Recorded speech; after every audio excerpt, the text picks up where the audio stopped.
বেহাল সরকারি ওয়েবসাইট, তাতে অনলাইন সেবা থেকে বঞ্চিত হচ্ছে জনগণ। প্রায় ৩ কোটি টাকা ব্যয়ে জাতীয় তথ্য বাতায়নের দ্বিতীয় ধাপের আধুনিকায়ন করা হলেও এখনও কাজ করছে না সরকারি হাসপাতাল, দপ্তর সহ বেশ কিছু প্রতিষ্ঠানের ওয়েবসাইট। হয় না তথ্যের হালনাগাদও। বিশেষজ্ঞরা বলছেন, সদিচ্ছা থাকলে সহজে এসব ওয়েবসাইটের মান উন্নয়ন সম্ভব। আরও জানাচ্ছেন সাগর মাহমুদ। নতুন বাংলাদেশ গড়তে এলো জুলফিকার স্টিল।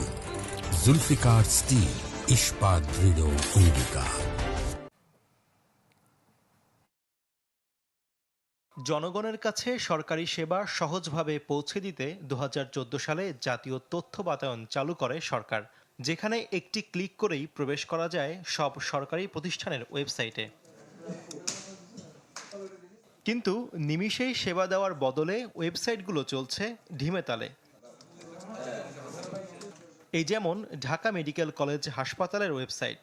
চিকিৎসার জন্য রাখা হয়েছে ই-টিকিটের অপশন, কিন্তু নিয়ম মেনে সব তথ্য পূরণ করে ক্লিক করতেই বিপত্তি। দীর্ঘ সময় অপেক্ষা করেও সাইটের ধীর গতির কারণে কাটা গেল না টিকিট।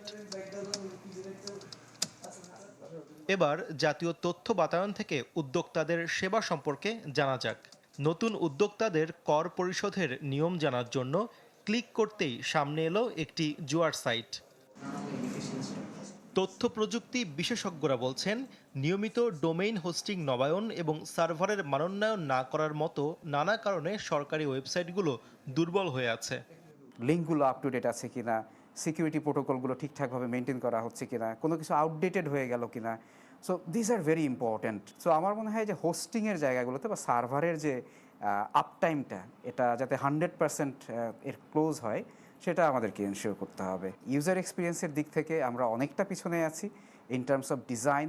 এখনকার দিনে মোবাইল ফার্স্ট, মোবাইল রেসপন্সিভ এবং খুব ফাস্ট লোডিং ওয়েবসাইট হচ্ছে খুব জরুরি। মন্ত্রণালয় থেকে ইউনিয়ন পর্যায় পর্যন্ত মোট ৩৫,৭৩৭টি ওয়েবসাইট সংযুক্ত আছে জাতীয় তথ্য বাতায়নে। এর মধ্যে ৮০টি ওয়েবসাইট পর্যবেক্ষণ করে দেখা যায়, বেশিরভাগ সাইটে কন্টেন্ট হালনাগাদ হয় না নিয়মিত, আর কোনোটি সবশেষ আপডেট হয়েছে ১০ বছর আগে। এখানে ধর একটা নোটিশ বোর্ড দিয়েছে, সেটা সাপোজ ২০১৩ সালে আপডেট করেছে, এরপর আর কোনো নোটিশ নেই। অর্থাৎ রেগুলার বেসিসে এটা যে কন্টেন্ট ম্যানেজমেন্ট, এটা নিয়েও তেমন কোনো কাজ করা হয় না। ওভারঅল একটা ওয়েবসাইট লাইভ করার পরে এটা কিন্তু একটা রেগুলার মেনটেন্যান্সের প্রয়োজন এবং আপডেটের প্রয়োজন। এই কাজটা সাধারণত হয় না বলেই অনেক সময় দেখা গেছে যে ওয়েবসাইটগুলো ঠিকমতো কাজ করে না। সরকারি ওয়েবসাইটের দুর্বলতা নিয়ে ক্যামেরায় কথা বলতে রাজি হননি অ্যাসপায়ার টু ইনোভেটের প্রকল্প পরিচালক। টেলিফোনে জানান, সম্প্রতি ৩,৩৬,০০,০০০ টাকা ব্যয়ে ওয়েবসাইটগুলোর দ্বিতীয় ধাপের আধুনিকায়ন করা হয়েছে। বিভিন্ন মন্ত্রণালয় বা বিভাগে আমরা চিঠি দিয়ে মেল করেছি, এটাকে চেঞ্জ করা বা কোনো কাস্টমাইজ করা বা কোনো সিকিউরিটি ইস্যু থাকে আমাদেরকে জানাবে।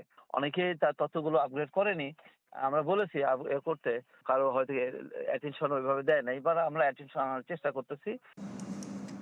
প্রযুক্তিবিদরা বলছেন, সরকারি ওয়েবসাইটগুলো কার্যকর ও ব্যবহারযোগ্য করতে হলে ডিজাইন ও ইন্টারফেস আরও স্মার্ট ও আধুনিক করতে হবে। সাগর মাহমুদ, চ্যানেল 24, ঢাকা।